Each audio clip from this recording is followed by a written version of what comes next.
untuk kita bersama yang berbahagia Alhamdulillah kami untuk datang yang pertama kali ini, insyaAllah kita akan jemputnya di dalam masa insyaAllah.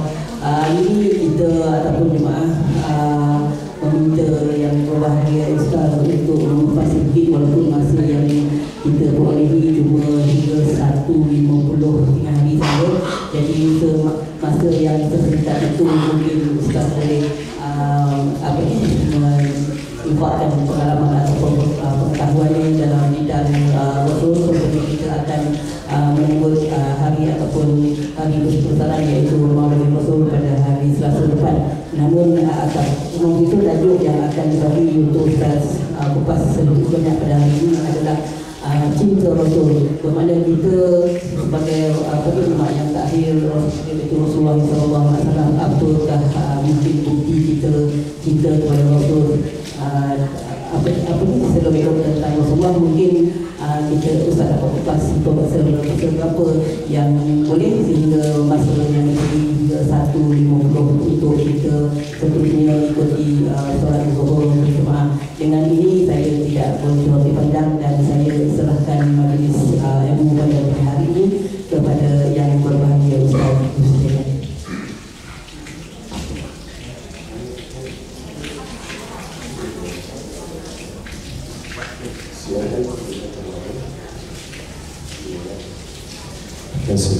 Assalamualaikum warahmatullahi wabarakatuh. Alhamdulillah alladzi arsala rasulahu bil huda wa dinil haqq liyuzhirahu 'ala ad-din kulli wa kafa billahi shahida. Allahumma shalli wa sallim ala habibina al-Mustafa alaihi salatu wassalam al-mab'uth rahmatan lil alamin wa sayyidul jinn wal bashar wa ulul fadl azim, amma ba'd. Terima kasih saya datangkan kepada saudara pengacara majlis dengan Mas. Ini bagian jabatan apa? Surah Al-Fatihah. Sehingga kita apa? Betul-betul ini bukan seperti ini ya.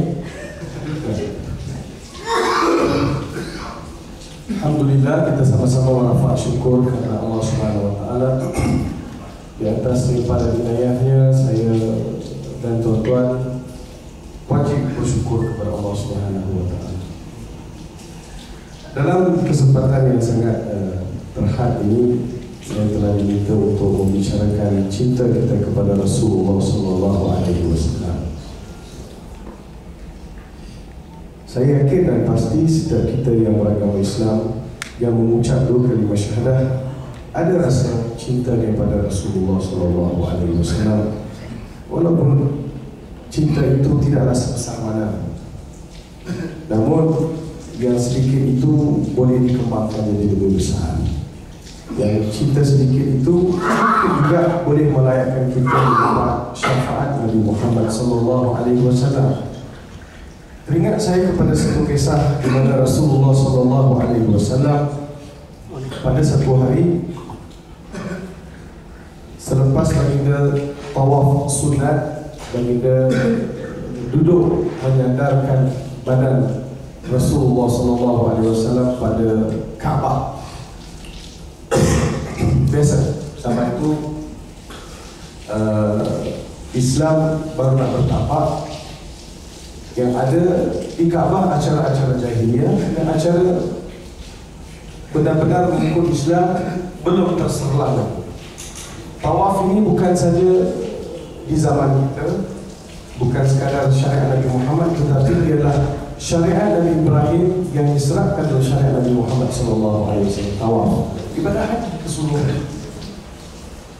Jadi baginda tawaf, selepas tawaf menyandarkan diri di Kaabah dan menitiskan air mata. Tangisan Nabi Muhammad SAW tidak seperti tangisan saya dan tangisan tuan-tuan dan mana-mana insan yang ada di atas permukaan bumi ini.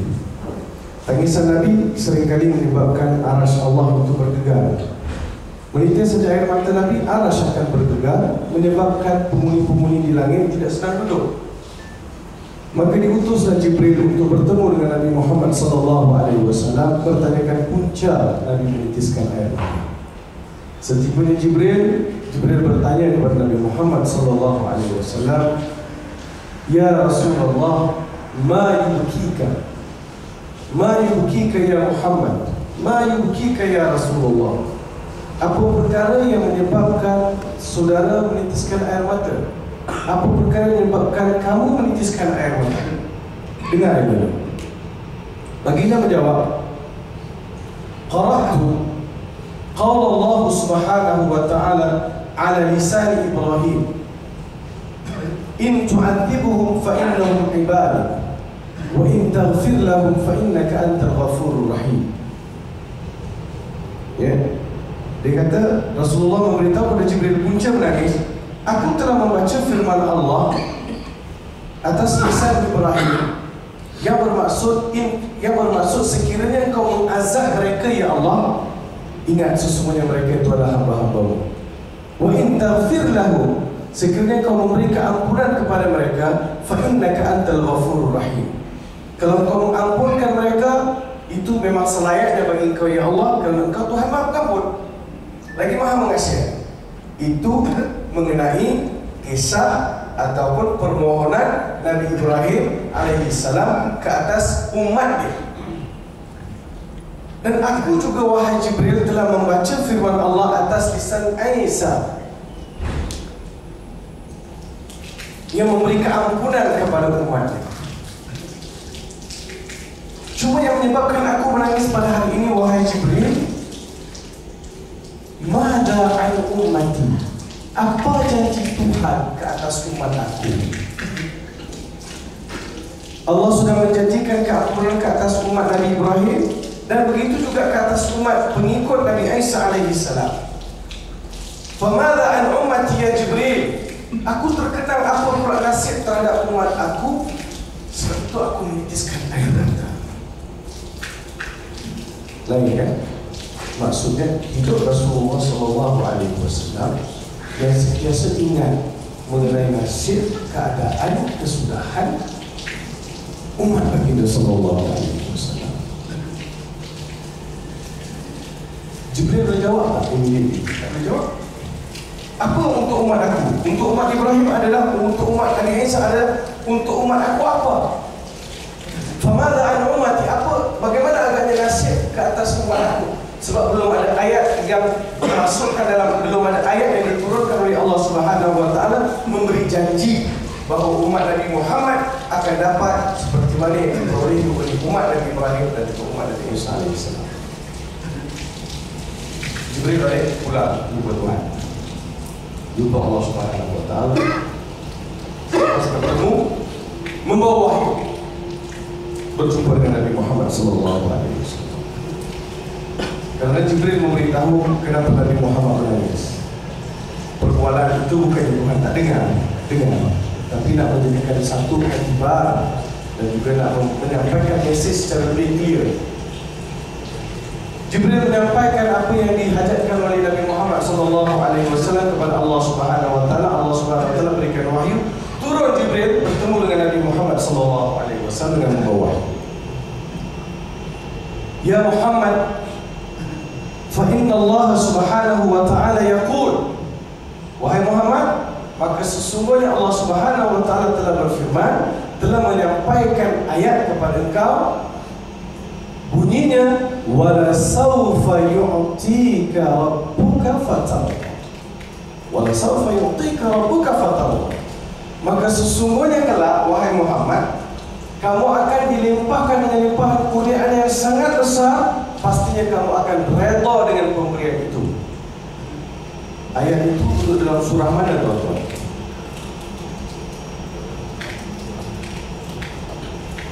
Wala sawfa yu'tika rabbuka fatarda, dalam surah apa? Surah apa? Tu tengok pengajian kita minggu penuh tak ada. Dalam surah Duha, betul? Betul lah saya cakap.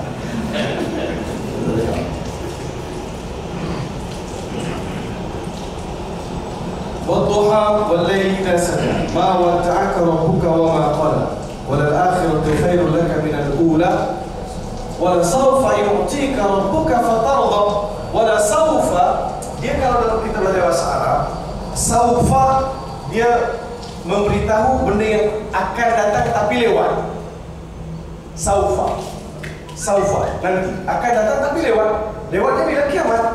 Tiada siapa tahu bila kiamat, tiada siapa tahu selepas kiamat bila dibangkitkan. Tempoh itu semua kita tidak tahu. Kan? Kalau tahu senang. Kalau tahu tak keluar, kita boleh surau. Jadi kita semua tahu senang. Jadi semua tak tahu. Yang best tu saya tak tahu, yang best tak tahu siapa penyangga, siapa jujur, siapa baik, kan? Baik di surau, baik di luar, kan? Di surau baik, di luar tak tahu ni, baik tak tahu ni. Betul tak? Sama dia semua sama, manusia standard dia sama itu kadang. Sebab itu dunia ini kehidupan dia satu ujian. Betul? Satu ujian.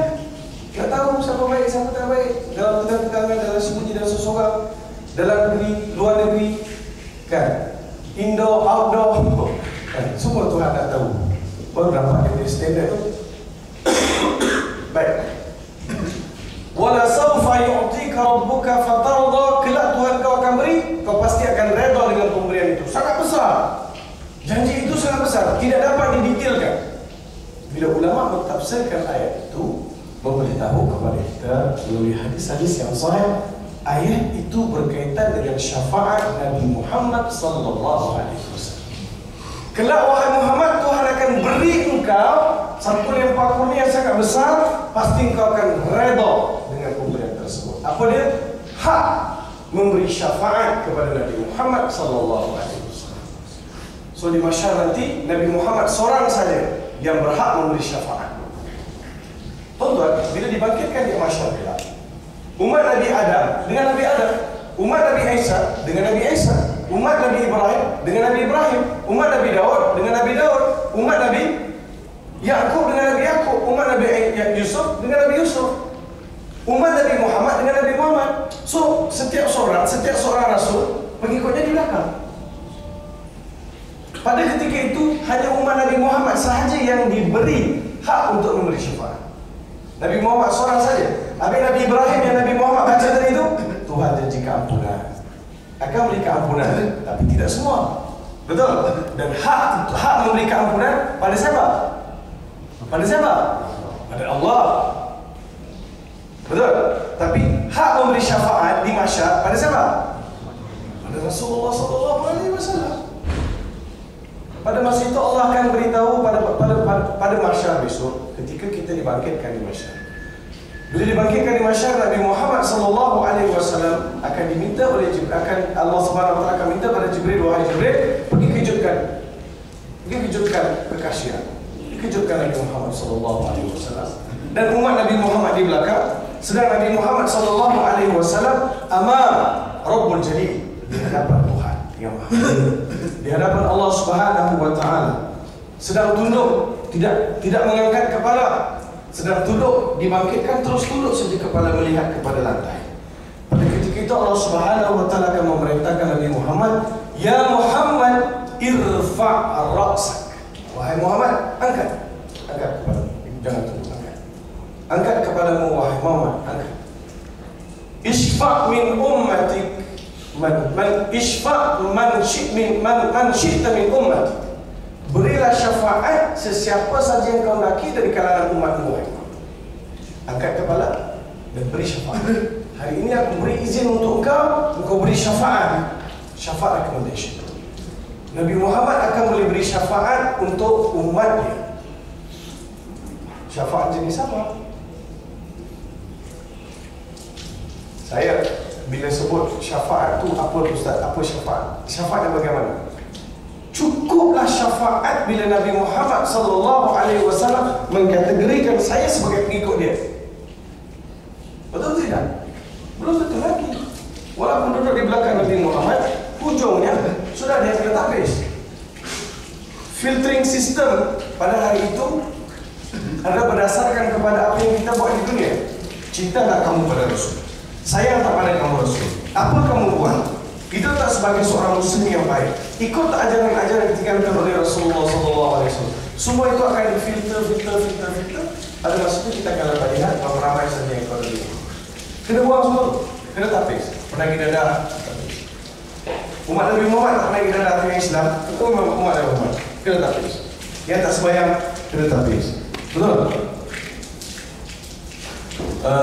Yang membazir duit rakyat kena tapis. Duit apa sih? Semua kena tapis. Betul. Semua kita kena tapis. Saya pun kena tapis. Farid Ali kena tapis tak? Kena tapis. Ustaz-ustaz kena tapis tak? Kena tapis. Semua kena tapis. Tak ada seorang yang terlepas. Okay.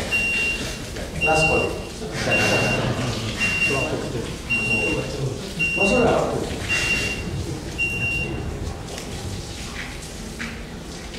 Zaman lagi tak ada semua ni. Bosman pada pandai pun. Semua kena tapis. Saya maksudkan semua kena tapis. Jangan ada seorang yang terasa diri tak kena tapis. So bila tapis akan dapat lihat siapa yang Nabi Muhammad SAW. Siapa yang benar-benar di belakang Nabi Muhammad SAW. So bila kita baca ayat itu, bila kita dengar kisah, bila kita dengar hadis-hadis Nabi Muhammad SAW di dalam memberi syafaat, cukup sah. Maknanya cukup sah dalam kehidupan kita sebagai seorang Muslim. Dalam dunia yang penuh dengan pancaroba, dunia yang penuh dengan cobaan, dunia yang penuh dengan suasana yang perlukan kekentalan iman dalam menghadapi segala sesuatu. Bukan senang tuan-tuan. Ya? Adalah satu cobaan dan satu ujian yang sangat besar. Sebab itu Allah Ta'ala sebutlah linabluwakum ayyukum ahsanu amala. Jadi tabarakalladzi biyadihi al-khalq wa huwa ala kulli syai'in qadir alladzi khalaqal mauta wal hayata liyabluwakum ayyukum ahsanu amala. Dialah yang mencipta kehidupan kamu dan dialah yang mencipta kematian kamu. Mati itu makhluk, hidup itu makhluk. Supaya kita dapat diuji dilihat siapa yang paling baik amalannya ketika bertemu Allah Subhanahu wa Ta'ala. Tuan-tuan yang saya kasih sekalian,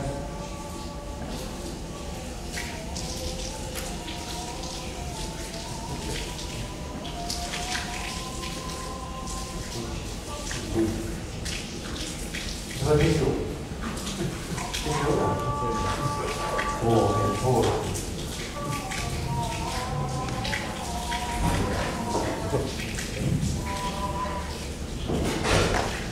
Payahlah pakcik pakai handphone cari nak tahu saya tahu. Baik, tuan-tuan yang saya kasih sekalian, firman Allah Subhanahu wa Ta'ala, wa ma arsalnaka illa rahmatan lil alamin. Dan tidak kami mengutus engkau wahai Muhammad melainkan sebagai pembawa rahmat ke seluruh alam. Saya tertarik dengan ayat ini dan banyak lagi ayat-ayat yang membicarakan kebesaran Nabi Muhammad SAW. Bila Allah Subhanahu wa Ta'ala berfirman, wa ma arsalnaka, dan kami tidak mengutus engkau wahai Muhammad melainkan sebagai pembawa rahmat ke seluruh alam. Kalau kita belajar bahasa Arab, wa ma arsalnaka, mana arsalnaka, kami tidak pernah mengutus engkau wahai Muhammad sama sekali, illa, melainkan, illa itu istithna. Istithna di sini istithna muttasil atau munqati'. Ulama bicara nak memberitahu sama sekali, dia istithna munqati', maksudnya sama sekali tidak pernah Tuhan mengutuskan Nabi Muhammad melainkan membawa rahmat ke seluruh alam. Kita tahu Nabi Muhammad membawa rahmat. Apa rahmat yang Nabi bawa? Pertama sekali Nabi keluarkan kita daripada kegelapan jahiliyah.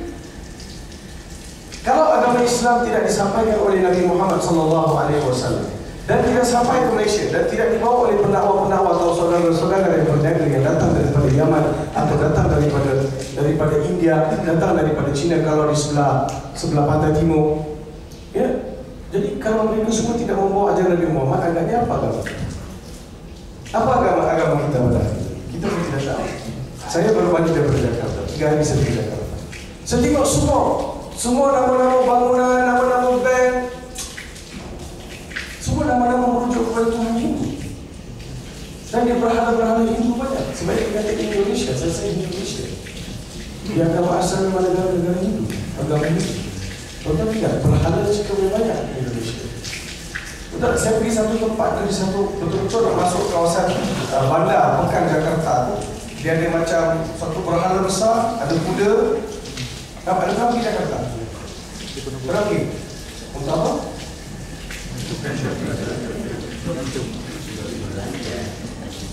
Ramai tak saya jumpa orang Malaysia kat situ. Bawa benda-benda tak senang. Tapi industri ke station. Saya jumpa orang, saya kata saya jumpa orang Malaysia. Saya tak kata siapa.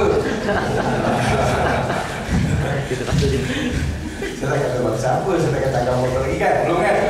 Jangan tanya lah. Bapak tanya. Banyak tanya jadi Bani Israel. Susah.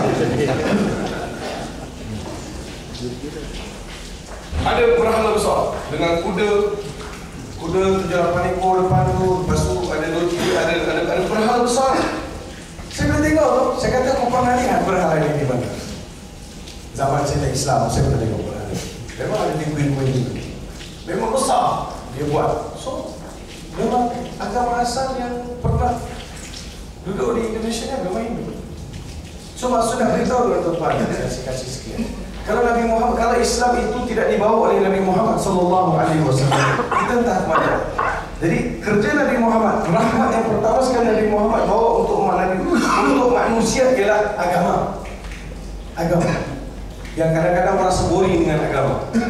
Bila kita beri panduan, bila kita beri teguran, bila kita beri guideline, orang tegur. Ada orang tak selesa, ada orang tak suka.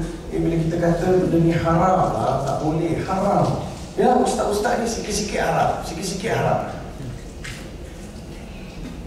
Saya kata senang, memang betul kan? Memang betul, betul tak? Yang haram tu sikit. Betul tak? Betul tak? Ustaz-ustaz ni sikit-sikit haram. Saya kata betul, memang yang haram tu sikit. Yang halal tu banyak. Betul tak? Haram tak boleh minum. Yang lain kalau orang tu kena minum apa? Nak minum apa? Air apple, air lychee kak. Minum air apple, minum tak? Tak ada masalah. Betul tak? Yang Arab tu jangan minum. Ustaz boleh tak si minum arak yang non-alkohol? Nak juga. Payah. Sabar. Betul cakap apa? Nak makan, nak berniaga. Boleh berniaga tak? Boleh. Nak berniaga sistem guna berniaga. Memang Nabi pun sebut berniaga itu adalah salah satu sumber pendapatan. Betul tak? 9/10 pendapatan umat aku adalah daripada perniagaan. Memang sebut disuruh berniaga. Berniaga cara betul. Jangan berniaga cara betul. Ada orang tanya, Ustaz, bisnes aku boleh cepat kaya? Dah.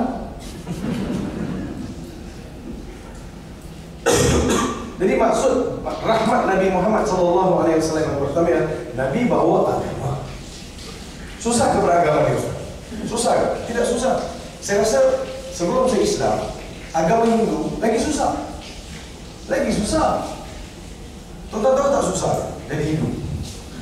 Tahu tak? Tak tahu lah. Sebab tak terjadi Hindu. Susah tuan-tuan. Orang kita, dia ada musim, dia ada bulan-bulan yang tertentu kena pergi kuil pukul 5 pagi. 5 pagi kena pergi. Dan sebelum begitu wajib mandi dulu pergi. Itu pun sudah susah. Pukul 5 pagi. Kita yang 6 subuh susah nak pergi. 6 pagi. Betul tak? Betul ke tidak? Apa masalah? Aku je. Macam semuanya orang mesti kan. Jadi payah. Lepas tu nak pergi ke semayang pula, katakan setiap maghrib nak pergi semayang kat kuil. Betul? Setiap maghrib nak pergi semayang kat kuil. Semayang lah. Kalau saya anak saya keluarga saya, kita kata solat. Solat istilah yang betul. Kalau di rumah guna istilah semayang tak betul. Sebab semayang, semua orang pergi semayang. Apa yang mana pergi? Mau pergi semayang. Haji pergi mana? Pergi semayang. Pening. Dia pun pergi semayang, dia pun pergi semayang. Apa yang mana pergi? Mau pergi semayang. Haji mana pergi? Mau pergi solat. Beza tak? Beza. Popularkan istilah solat ni bukannya semayang. Semayang ni asal usul perkataan tahu apa dia? Sembah nenek moyang. Pergi mana? Pergi semayang. Semayang. Tak ada, itu bukan niat saya Ustaz. Tak, saya nak kembalikan istilah solat itu lebih tepat berbanding istilah semayang. So susah. Pergi maghrib dan semayang dekat kuil tu kena, zaman tu lah kena bawa RM1.20. RM1.20 tu kena letak dalam separuh kelapa separuh. Kelapa tu separuh, lepas tu ada pisang, ada sirih, ada pinang. Lepas tu RM1.20 dalam tu. Kenapa RM1.20? RM1.20 tu upah untuk sami kat dalam. Tuan-tuan sekarang pergi masjid tak payah bayar apa-apa. Kena bayar. Kena bayar ke tak bayar? Lepas ni kita nak buat cash card masuk masjid. Kena apa slip dengan kad. Buat nak surau ni pertama sekali. Kain belaka. Tak dapat. Sekali masuk RM2. Sekali masuk RM2. Tak datang. Yang dia datang ramai tu sekali masuk dapat RM20. Itu. Bukan sinilah tempat lain kan. Semua kelas Allah. So nak kata kena bayar, kena charge, kena bayar. So susah tak? Susah. Lepas tu tidak ada operasi-operasi, kena jalan atas api, kena jalan atas paku, kena cucuk-cucuk badan. Susah ke senang? Susah. Jadi Islam senang. Mana senang? Jadi Islam kan jadi Hindu. Jadi Islam kan senang. So alhamdulillah Allah beri kita hidayah masuk Islam. Allah beri hidayah kita untuk terima Islam. Tapi Islam kena jadi Islam betul tak? Betul tak tuan-tuan? Betul. Bila kata ya ayyuhalladzina amanu ittaqullaha haqqa tuqatih wa la tamutunna illa wa antum muslimun. Wahai orang beriman, bertakwalah kamu kepada Allah dengan sebenar-benar takwa. Jangan kamu mati melainkan kamu beragama Islam. So ada orang yang ambil nas hadis ayat tu, dia kata cukup sudah. Maksudnya aku mati sebagai muslim pun sudah memenuhi apa yang dituntut dari Allah. Allah minta jangan kamu mati melainkan kamu beragama Islam. Aku beragama Islam. Mati okeylah. Okey. Tak. Dalam ayat itu bukan itu maksudnya. Wahai orang beriman, bertakwalah. Ada 3 perkara. Tengok betul. Wahai orang beriman, iman. Bertakwalah, takwa. Jangan kamu mati melainkan kamu Islam. So ada iman, ada takwa, ada Islam. Betul? Ada iman, ada takwa, ada Islam. 3 elemen ini kesempurnaan menjadi seorang muslim. So iman, takwa, Islam. Yang iman tu dia tak nampak, takwa tu dia tak nampak, dia nampak Islam. Mati sebagai Islam cukup lah. Mati sebagai Islam cukup lah dia. Sedangkan ayat itu wala tamutunna illa wa antum muslimun, jangan kamu mati melainkan kamu beragama Islam. Di situ bukan bermaksud beragama Islam tuan-tuan. Ya, di situ bermaksud wala tamutunna illa wa antum muslimun, jangan kamu mati melainkan kamu telah serah diri sepenuhnya dan tunduk patuh kepada perintah Allah. Maksudnya nak mati, mati tak? Setelah kamu tunduk patuh dan berserah diri sepenuhnya kepada agama Allah, maksud itu kamu nak mati, mati tak?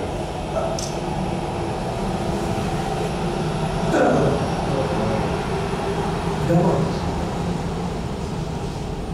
Kita rasa kadang-kadang tak faham agama, ya. Tuan-tuan berusahalah untuk mendekati majlis-majlis ilmu, belajar. Saya tak boleh selamatkan keluarga saya kalau saya tidak ada ilmu. Tuan-tuan tidak. Saya tak boleh selamatkan keluarga saya kalau saya tak ada ilmu. Jangankan selamatkan keluarga, saya nak selamatkan diri saya sendiri pun belum boleh kalau saya tidak ada ilmu. Orang bincang mengenai bahasa Arab. Semalam orang nanti jadi ikon untuk program bahasa Arab Anak Arabiya akan disiarkan 127 episod yang akan dirakam di Jordan. Siapa nak jadi anak murid boleh? Boleh kan? Wah, ini kita anak murid kan tunggu ni.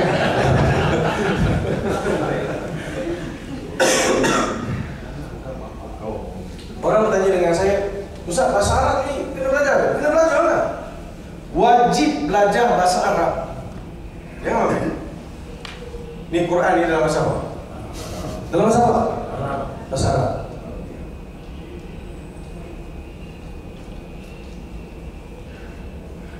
Manual buku untuk kapal terbang dalam bahasa apa? Bahasa Inggeris. Engineer semua kena faham bahasa Inggeris. Kena faham ke tidak? Kena faham. Engineer memang kena faham bahasa Arab, bahasa Inggeris kan? So baru dia boleh baca buku manual how to operating this aircraft, semua dia tahu A to Z, baru dia baca, dia tahu istilah-istilah tu dia faham sebab dia belajar. Betul tak? Betul. So itu buku human engineering buku. Allah Subhanahu wa taala turunkan dengan bahasa Arab yang mudah. Tak susah. Kalau tuan-tuan dengar bahasa Arab dalam Al-Quran, lagi senang dengan bahasa Arab orang Arab cakap. Orang Arab cakap lagi susah mau faham. Tapi ini bahasa Arab lagi senang mau faham. Senang. Senang nak faham. Macam tak percaya. Susah. Tuan-tuan belajar lagi susah. Saya rasa dekat sini engineer ada, accountant ada, lagi susah. Yang tu belajar, sungguh-sungguh belajar. Sebab apa? Nak kerja. Ini panduan hidup. Saya dulu masa saya duduk Jordan. Sekarang aku sedang belajar di Jordan tengah buat PhD. Masa saya buat first degree, cuti je saya akan lagi pergi Mekah. Cuti je saya akan lagi Madinah maksud. Saya dalam satu majlis ilmu ni, seorang alim, seorang ulama daripada Universiti Madinah. Dia mengajar di Universiti Madinah, dia ni Syekh. Memang orang alim, memang terkenal, Muhammad bin Muhammad Anwar Asy-Syamqiti. Bapa dia ada buku tafsir Adwa' al-Bayan. Tafsir Quran bil-Quran. Namun tajuk tafsir bapa dia pun. Dan dia pun orang yang sangat alim. Saya kata dalam majlis kita duduk lama dengan dia, saya tanya dengan dia satu soalan dalam bahasa Arab. Saya kata, Tuan, saya dah baca beberapa buah kitab berkaitan dengan akidah. Saya baca 3-4 buah kitab, saya baca habis dah mengenai akidah. Dan saya berguru pula dengan guru-guru yang mengarang kitab itu. Tapi saya tak dapat rasa manisnya iman. Saya baca itu semua, mudah-mudahan melalui proses itu saya dapat merasakan kenikmatan iman ini. Sebab saya masuk Islam, saya dapat kemanisan iman, saya dapat nikmat iman. Saya dapat Islam, alhamdulillah. Allah keluarkan saya dari jahiliyah, masuk dalam Islam. Tapi saya nak dapat manisnya iman, macam mana? Dia kata, saudara, apa yang kamu belajar itu adalah kaedah. Kaedah yang boleh digunakan untuk sampai kepada manisnya iman. Ada orang gunakan kaedah itu tak sampai. Tapi ada orang gunakan kaedah itu sampai. Tapi kaedah yang paling mujarab, kau baca Quran, kau faham makna dia, kau akan dapat lihat manisnya. Memang betul tuan. Memang betul. Bila baca Quran, kita tahu makna lain. Contohnya saya kata, "Wa ma arsalnaka illa rahmatan lil alamin." Saya tahu bahasa Arab, saya akan immediately faham apa yang saya baca. Berbanding dengan orang yang baca, kena cari kamus, kena cari terjemahan, betul tak? Sebab itu saya punya pandangan, saya punya pendirian, bukan sekadar pandangan, saya pendirian dan fatwa saya wajib belajar bahasa Arab. Kalau tak, hayya 'alas salah, apa makna ji? Tak. Azan kan? Hayya 'alas salah, apa makna ji? Tak tahu. Benda basic-basic je kadang-kadang. Fatihah. Fatihah yang kita baca berpuluh tahun, kalau test hari ni belum tentu semua dapat faham. Betul atau tidak? Tahiyat yang kita baca, kita faham apa yang kita baca tahiyat tu. Kita hafal, tapi kita tak faham. So ini di antara perkara yang menjadikan iman kita, kemanisan ibadat itu tak dapat kita kecapi. Cuba tuan-tuan dapat ayat, tidak dapat faham, sikit-sikit lah. Saya tak suruh hari ni mesti faham habis, tidak. Tapi proses ke arah itu ada. Saya nak tanya soalan, saya tinggalkan soalan ni, tuan-tuan balik fikir sendiri. Fikir sendiri tuan-tuan. Selama ini Nabi Muhammad SAW telah meninggalkan hadis dan kita berpegang Rasulullah sampaikan hadis itu. Hadis itu lagi. Tambah sikit lah habis. Kapan tengah boleh delay? Berapa kali saya kena delay? Apa sedikit saya nak lagi tu. Baru ni saya nak pergi Jakarta. Cerita dia. Bos pun tahu. Laporan sampai Ustaz. Baik. Sama ni kita baca hadis Nabi SAW. Taraktu fikum amrayn in tamassaktum bihi ma lan tadillu abada. Kitab Allah wa sunnat Rasul. Aku tinggalkan kepada kalian dua khazanah yang paling besar. Apa dia? Al-Quran dan sunnah Rasulullah SAW. Betul tak? Dua perkara yang aku tinggalkan. Selagi mana kalian berpegang pada kedua ini, kalian tidak akan sesat. Tidak akan sesat. So saya nak sampai kepada maksud berpegang kepada kedua-dua. Macam mana saya nak pegang? Adakah pegang dengan memikul, mengendong, bawa ke mana-mana, atau letak di atas dashboard kereta saya, atau print out ayat kursi, letak dekat belakang punggung saya? Mana satu? Mana satu? Mana satu? Saya nak pegang Quran ni mana satu? Saya kena baca, saya kena faham. Baru saya tahu saya nak pegang apa. Surah Al-Baqarah. Surah Al-Baqarah saja. Saya tak minta banyak. Tahun depan kalau dipanjang umur, panggil saya sekali lagi. Tapi bagi tempoh 1 tahun, jangan 1 tahun. Saya nak tonton tak nak banyak. Saya nak tonton baca surah Al-Baqarah saja. Baca surah Al-Baqarah, baca terjemahan. Baca 5 kali, baca 6 kali. Boleh tak? Boleh? Boleh. Nak baca Facebook ada masa. Nak layan blog ada masa. Kan? Semua jenis blog kita nak baca, semua jenis Facebook kita nak baca. So, kita ada masa. Tapi untuk baca Quran satu muka surat satu hari dengan terjemahan, tak ada masa. Kan? Payahlah macam tu. Betul tak? Kita tidak ada keinginan ke surah Al-Baqarah. Umar bin Al-Khattab ambil 6 tahun untuk faham surah Al-Baqarah. Betul? 6 tahun. Umar bin Al-Khattab masuk Islam pada tahun 5 Nabi Muhammad diutus menjadi Rasul. Tahun berapa? Tahun ke-5 Nabi diutus menjadi Rasul, Umar masuk Islam. Kenapa Umar masuk Islam? Umar masuk Islam selepas mendengar beberapa patah ayat Quran yang dibaca oleh adik perempuan dia. Adik perempuan dia baca surah Taha ayat 1 hingga ayat 5. Taha ma anzalna 'alaikal Qur'ana litashqa illa tadhkiratan liman yakhsha tanzilan mimman khalaqal arda was samawati al-'ula ar-rahmanu 'alal 'arsy istawa.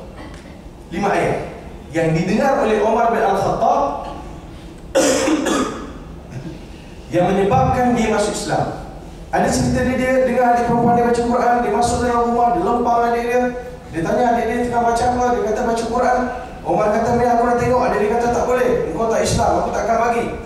5 ayat itu dah masuk dalam, menembusi telinga, masuk dalam telinga Umar, menembusi jiwa raga Umar, ya, telah menyentuh roh Umar, telah menjadikan hati Umar itu berubah. 50 ayat memberi kesan. So, Umar berubah dengan masuknya nur Al-Quran. Manusia ni boleh berubah dengan masuknya nur Al-Quran. Dengan masuk nur, maksudnya mendampingi Al-Quran, baca Quran, faham Quran, nur Quran masuk, you berubah. Itu je formula yang saya nampak formula yang paling mujarab. Ya, hantar bagi motivasi tak berubah, hantar bagi motivasi tak berubah, hantar bagi motivasi tak berubah. Ini motivasi dia, baca Quran, faham makna dia. InsyaAllah, saya taklah nafikan langsung, tidak boleh, boleh. Tapi ini yang lebih Allah yang ada pada kita, without any cost. Just did, you punya komitmen lagi. Apa yang komitmen tak? 1 hari 1 jam, 1 hari 1 jam, 1 hari 1 jam. Boleh tuan-tuan.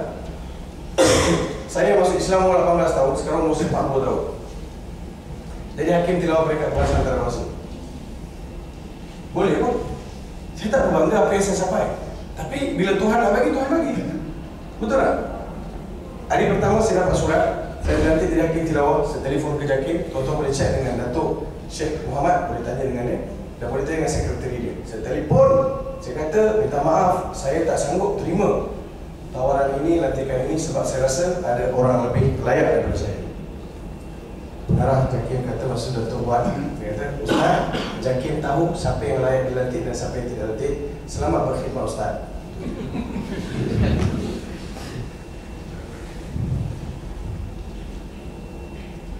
So, nak cuma maksudnya bila Allah nak bagi, Allah bagi. Yang penting ikhlas. Yang penting niat betul. Yang penting bukan untuk dengar, bukan nak menunjuk, bukan untuk nak besok nak cerita dengan orang. Alhamdulillah saya dah 2 surat semalam saya baca cerita kat semua orang, update kat Facebook, tengah baca Quran tu, ambil gambar, ambil status, ambil semua koyo lah.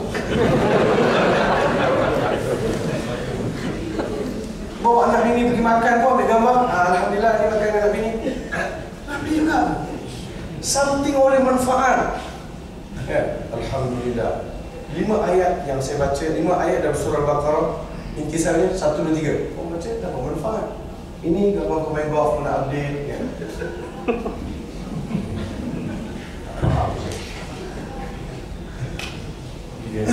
Kita lebih suka benda-benda yang entertainment lebih kan. So Umar bin Al-Khattab yang masuk Islam tadi tu, apa yang dia buat?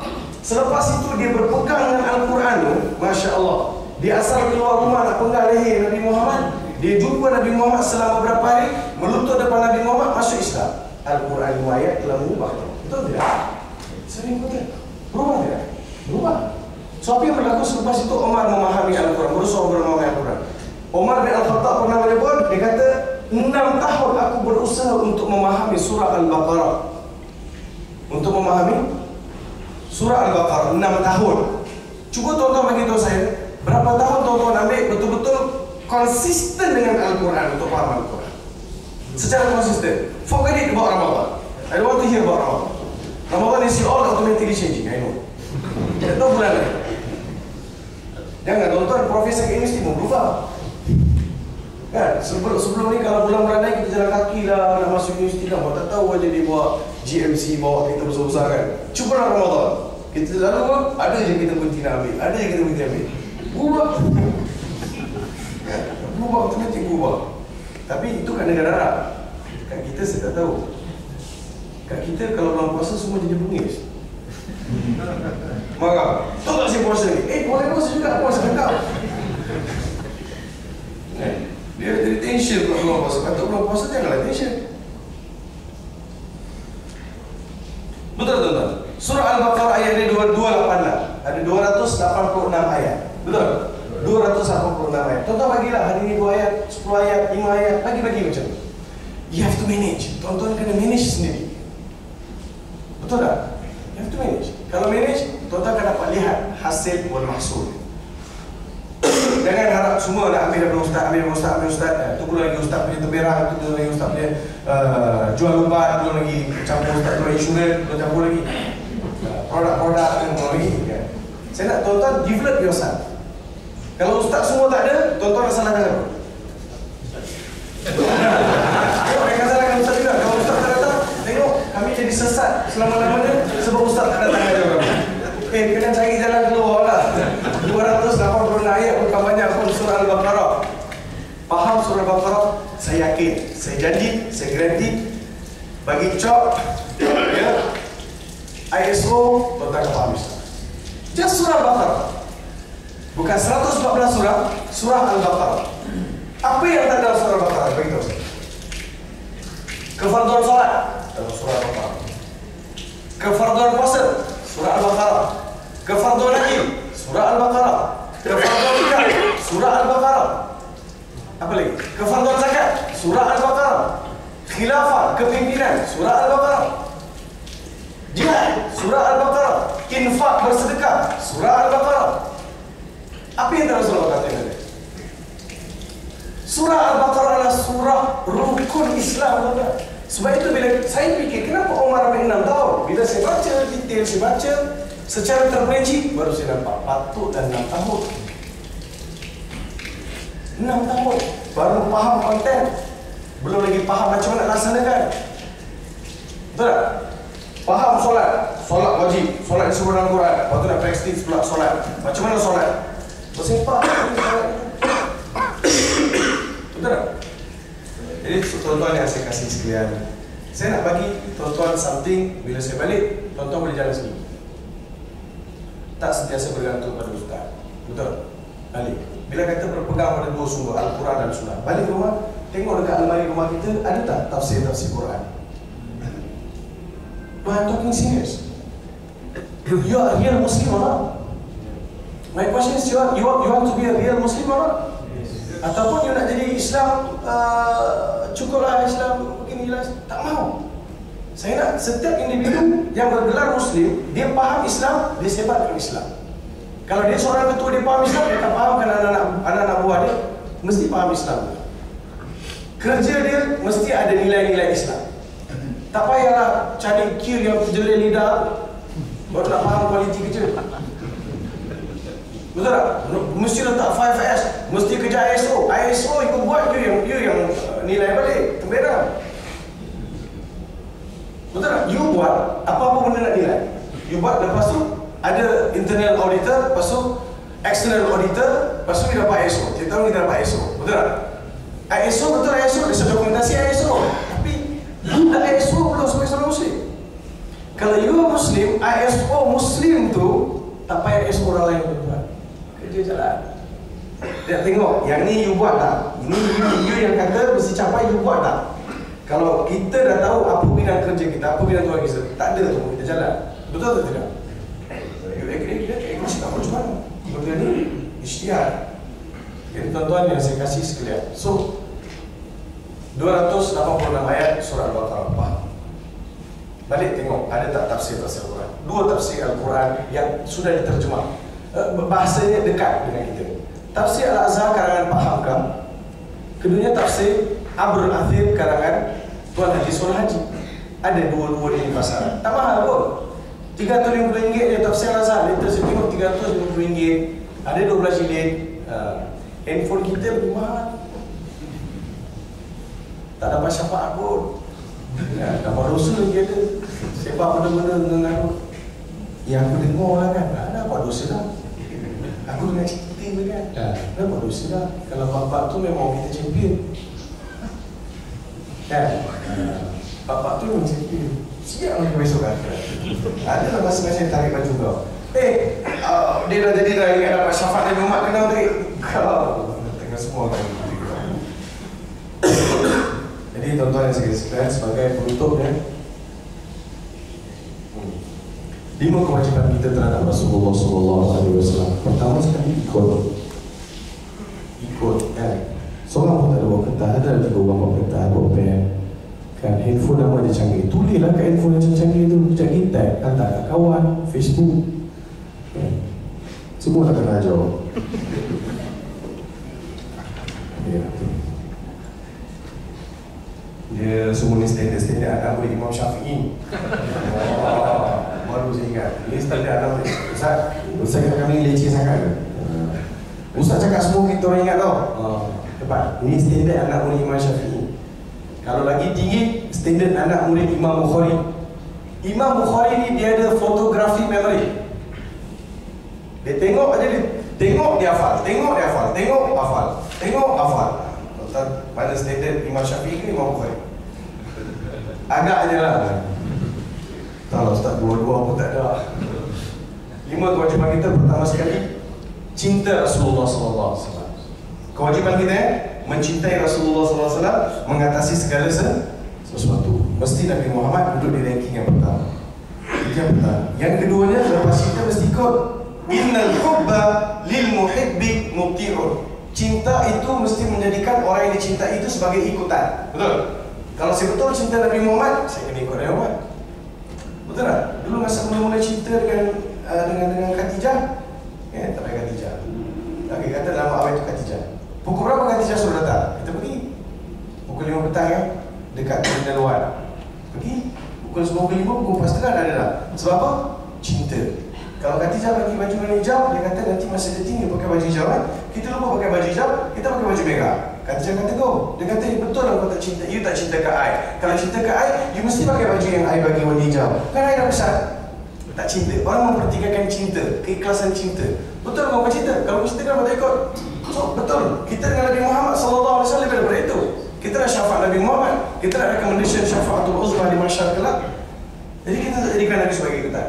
Di mana kami nak ikut Nabi Muhammad? Daripada bangun pagi sampai lagi tidur balik. Banyak perkara kita boleh ikut Nabi Muhammad. Bangun pagi, baca doa.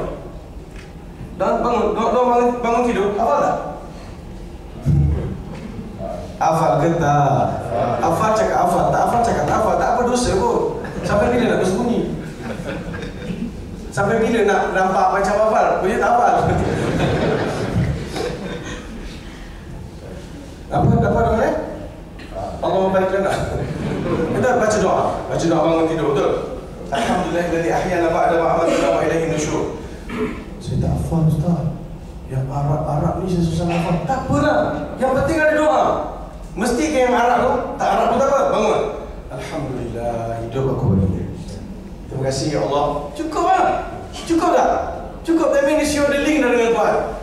Terima kasih ya Allah. Hari aku hidup pagi ni. Terima kasih ya Allah. Pasal niat. Hari aku dapat benda-benda baik. Pasal niat terus. Hari aku dapat benda-benda baik. Kita tahu niat ni untuk semayang aja. Hidup sejari kena berniat lah. Anda faham tak? Cakap tamil kan? I can speak 6 languages. Ya, nak cakap bahasa Jawa. Siapa Jawa guys? Ada wak Jawa sih. Ada. Takkan aku. Ada cakap lagi. Takkan aku Jawa.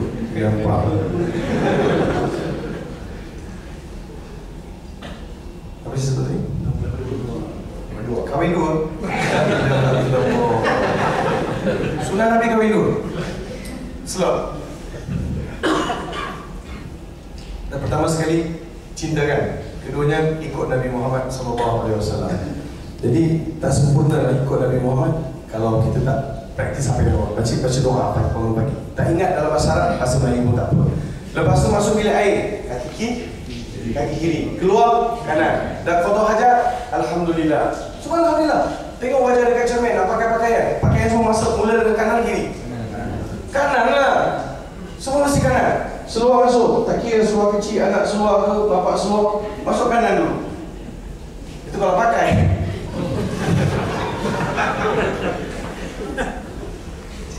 Kaki kanan dulu.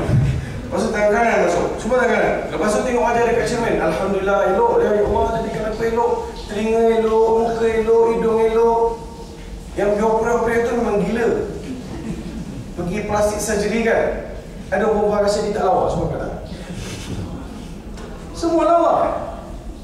Lawa ni benda subjektif lah. Benda subjektif. Bagi saya semua yang Tuhan jadikan itu lawa. Tak kira tak lawa. Kadang-kadang saya tengok yang apa ni, yang National Geographic dulu siapa? Bukan Cat Steven apa? Alah yang kena ekor pari-pari cucuk kat jantung itu. Siapa? Steve apa? Tak apalah Steve, tahu kan kena dia. Betul tak? Ada dalam satu program tu dia tangkap biawak. Kita kalau nampak biawak dekat atas jalan, kita lagi tekan minyak, betul tak? Nak lagak biawak. Dia tak. Dia tangkap biawak, dia peluk biawak, dia dapat fitness. Beautiful, you see how very beautiful. Ini cium biawak. Kalau kita langgar biawak, dia appreciate apa yang Tuhan jadikan. Appreciate apa yang Tuhan. Betul tak? I want that kind of faith. Itu orang kafir punya idea kan? Islam suruh lah. Islam suruh. You must have that kind of faith. You appreciate everything around you. Siapa saja di keliling kita, apa saja kita lihat, kita appreciate. Jangan benci, jangan marah, jangan sepak, jangan terkejam. Betul tak? Kita tengok wajah kita, alhamdulillah ya Allah. Jangan pula banding. Allah, kalaulah aku macam Shah Rukh Khan. Allah, kalaulah aku ni Salman Khan. Allah, cuma pendek sikit lah Salman Khan. Kalau Amir Khan, pendek sikit pula. Jadi dia tak syukur semua yang Tuhan jadikan ni cantik. Tak ada siapa pun. Jadi tengok wajah dekat cermin, bersyukur. Sunat tak? Nabi ada sunat. Kemudian solat subuh berjemaah. Kalau sempat di masjid, kalau tidak dengan ahli keluarga. Kalau tidak sempat dengan ahli keluarga, sembahyang juga. Jangan tak sembahyang. Ya. Kemudian keluar rumah, nak keluar pergi makan pula, mula dengan semua dengan tangan kanan, ambil suap tangan kanan, minum tangan kanan, makan tangan kanan. Ini kadang orang makan tangan kanan, makan tangan kanan, dengan tangan makan. Lepas tu air dia pegang tangan kiri. Tuan tengok tak? Saya tegur, kenapa tangan kiri? Tangan kanan kan kotor. Kau makan apa kotor? Nasi. Oh, nasi kotor. Saya tak tahu nasi kotor. Paling tidak, ialah dia mungkin dia punya ayat, dia kata tak kalau pegang cawan ni akan susah untuk dibersihkan. Begitulah maksud dia kan. Jadi pegang tangan kiri, tolak tangan kanan. Boleh tolak begini. Faham? Tak tunjuk juga. Macam ni. Payah. Dah mana? So, practicing Islam. So, faith tu ada. Jadi keluar rumah, kaki kanan. Keluar rumah, kaki kiri, sambil baca doa. Bismillah, tawakkaltu ala Allah. Cukup. Naik kenderaan, baca doa. Subhanalladzi sakhkhara lana hadza wa ma kunna lahu muqrinin wa inna ila rabbina munqalibun. Tak hafal, tak apa. Pinjam dekat kapal terbang yang dia pasang CD tu. Kan? Masalah ada ke baca doa? Ada ke tak ada? Cakap betul-betul ada ke? Masalah yang tak ada lah. Kira haji je Islam, orang lain tak Islam. Siapa yang bertanggungjawab? Carilah pahala Tuhan. Carilah pahala Tuhan. Bukan panjang pun kan? Di sini kira-kira speaking pendek je. Subhanalladzi sakhkhara lana hadza wa ma kunna lahu muqrinin wa inna ila rabbina munqalibun. Cukup. Ustaz, kalau steward yang ketua steward tu kalau bukan Islam, pasang sini. Apa masalah? Masalah ke? Takut rugi. Sebab itu rugi tak pasang.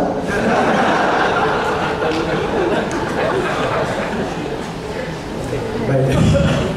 Yang marah yang buat komen 3 AJ boleh buat saya.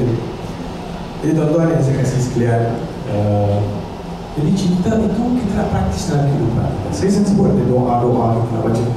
So apa yang kita boleh buat doa. Jadi semua itu menggambarkan sunnah. Habis pergi tempat kerja, ada sunnah tak? Ada sunnah. Kasih sayang mesti mengatasi segala sesuatu. Sebab itu saya lihat agama yang dibawa oleh Nabi Muhammad SAW adalah agama kasih sayang, agama yang penuh dengan kecintaan. Saya nak beritahu tuan-tuan satu contoh. 2-3 minit. Kalau start lunch. Allah Akbar. Tuan-tuan berkorban makan tak waktu makan. Tak makan tak apa. Ini makan hati Kami makan hati. Makan ilmu. Ini kata spiritual food. Baik. Abu Jahal jahat atau tidak? Abu Jahal jahat. Sejahat-jahat manusia. Dia pernah merancang untuk bunuh Nabi Muhammad SAW. Bukan sekali, beberapa kali. Bukan balik, bapa saudara dia. Disebabkan Nabi Muhammad bawa Islam, dibenci. Dia pernah mengambil batu, dia tunggu datang bangunan, hempak je atas kepala Nabi Muhammad. Turun surah Al-Alaq dalam beberapa ayat yang di belakang. Nabi dengar, dia meninggal. Minta maaf saya, bukan Abu Jahal. Minta maaf saya. Abdullah bin Ubay bin Salul. Abdullah bin Ubay bin Salul, ketua munafikin. Dia meninggal. Masa dia meninggal, dia pernah merancang beberapa kali untuk mengusir Nabi Muhammad di Madinah. Dan dia mengkategorikan diri dia insan lebih mulia berbanding dengan Nabi Muhammad. Nahnu a'azzu min Muhammad wa atba'ihi. Dia kata kami lebih mulia daripada Muhammad dan pengikut-pengikut Muhammad. Tengok, kami lebih mulia daripada Muhammad dan pengikut-pengikut Muhammad. Dan dia pernah merancang, dia pernah bawa lari tentera di dalam peperangan Uhud, sehingga salah satu punca kekalahan itu ialah Abdullah bin Ubay bin Salul. Masa dia meninggal, Nabi tak ada di Madinah. Nabi di luar Madinah. Tapi berita sampai kepada Nabi Muhammad. Nabi Muhammad tinggalkan semua kerja, bergegas balik ke Madinah. Orang dah usunglah jenazah Abdullah bin Ubay bin Salul yang dinamakan, yang dinobatkan sebagai ketua munafikin. Ketua munafikin tu memang dinobat begitu. Dah sudah dipegang, orang dah masuk dalam liang lahat, sudah letak dalam liang lahat. Nabi Muhammad pun sampai di tanah perkuburan. Nabi kata, keluarkan dia. Keluarkan dia. Sahabat-sahabat pun arah Nabi Muhammad keluar. Keluarkan dia. Nabi duduk di atas tanah. Nabi kubur, Nabi duduk. Nabi ribu jenazah itu. Betul tak? Nabi riba jenazah Abdullah bin Ubay bin Salul, ketua munafikin. Nabi riba. Nabi suruh Ali, Sayyidina Ali, kau pergi ambil jubah aku dekat rumah. Ali balik rumah ambil jubah. Nabi kapan Nabi tapan Nabi Salul, Nabi balut lagi badan Abdullah bin Ubay bin Salul itu dengan jubah Nabi Muhammad SAW. Kemudian Nabi buka mulut Abdullah bin Ubay bin Salul, Nabi ludah dalam mulut dia. Mudah-mudahan Allah ringankan azab dalam kubur. Tuan-tuan cari mana manusia? Ketua munafikin, sejahat-jahat manusia di dalam menentang Nabi Muhammad, dalam mengembangkan agama. Dia dah duduk satu saf dan dia dah merancang jahat. Kita musuh nak lawan senang tuan, tapi musuh dah lipatan tu susah nak lawan. Betul tak? Dia kawan baik dengan kita, duduk semeja makan, rumah pun dia ambil semua, pak balik tikar. Saya pun banyak ni luka belakang dengan tikar. Tapi Nabi Muhammad lupa semua tu. Biarlah Tuhan ampunkan dia, masukkan dalam kubur balik. Hadis riwayat Imam Muslim, hadis sahih, bukan cerita rekaan. Nak cari mana tuan-tuan seorang Nabi yang pengasihnya begitu? Mana cari? Sebab itu saya sebut agama yang dibawa oleh Nabi Muhammad, agama kasih sayang. Kadang-kadang, tuan-tuan ingat betul, kadang-kadang ada kalanya Allah murka, Nabi masih sayang. Sebab itu dalam sepotong ayat, wa ma kana Allah mu'adzibahum wa anta fihi, dan Allah Subhanahu wa taala sama sekali tidak akan menyeksa umat ini selagi mana engkau ada di kalangan mereka. Kalau kita belajar bahasa Arab, dinamakan nafyu syai'. Nafyu sya'n maksudnya keadaan ini, keadaan umat Nabi Muhammad sallallahu alaihi wasallam sama sekali tidak akan didatangkan azab seperti mendatangkan ke atas kaum Ad, Samud dan lain-lain kaum. Sebab kita adalah umat Nabi Muhammad sallallahu alaihi wasallam. So ada 5 kewajiban, 2 sudah sebut, 3 atau 4. Boleh? Boleh je, mana boleh? Ilmu kita belajar habis lah. Yang ketiga tuan-tuan, secara ringkas yang ketiga. Yang pertama, cinta, ikut. Yang ketiga, selawat ke atas Nabi Muhammad sallallahu alaihi wasallam. Sebanyak mana mungkin boleh selawat ya. Selawat tak mesti selawat yang banyak-banyak. Selawat yang Allah wa salli ala Muhammad wa ala ali Muhammad. Cantiklah tu. Yang keempat, menyampaikan sunnah Nabi Muhammad sallallahu alaihi wasallam kepada orang lain. Yang kelima, mempertahankan sunnah Nabi Muhammad sallallahu alaihi wasallam. Menyampaikan sunnah kepada orang lain. Tuan-tuan, satu kisah saya nak ambil dalam seminit atau kurang seminit, boleh? Seorang lelaki Muslim, African Muslim, dia pergi melawan France. Di France dia pergi melawan. Dalam lawatan itu dia naik tube, dia naik train dalam underground, dia naik train. Jadi African Muslim duduk ni, sedang duduk tu dia bersih. Dia bila bersih, bersih disebut Alhamdulillah. Lelaki Perancis yang kat sebelah kanan dia heran. Dia kata, what did you say?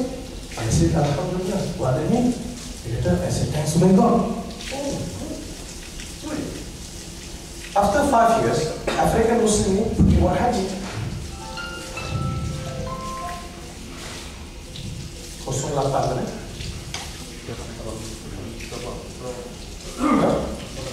Sama Sarawak.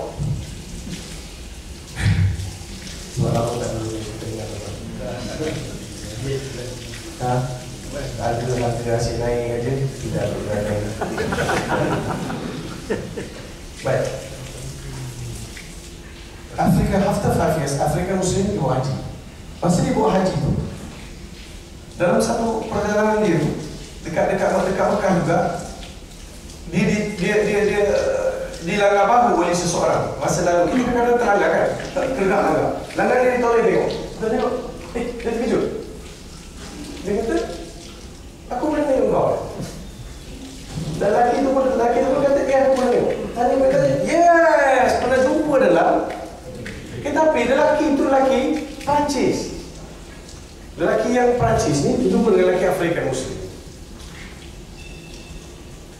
Jadi dia tanya, lelaki Afrika Muslim tanya kat lelaki Perancis ni, kau buat apa kat sini? I'm doing my Hajj.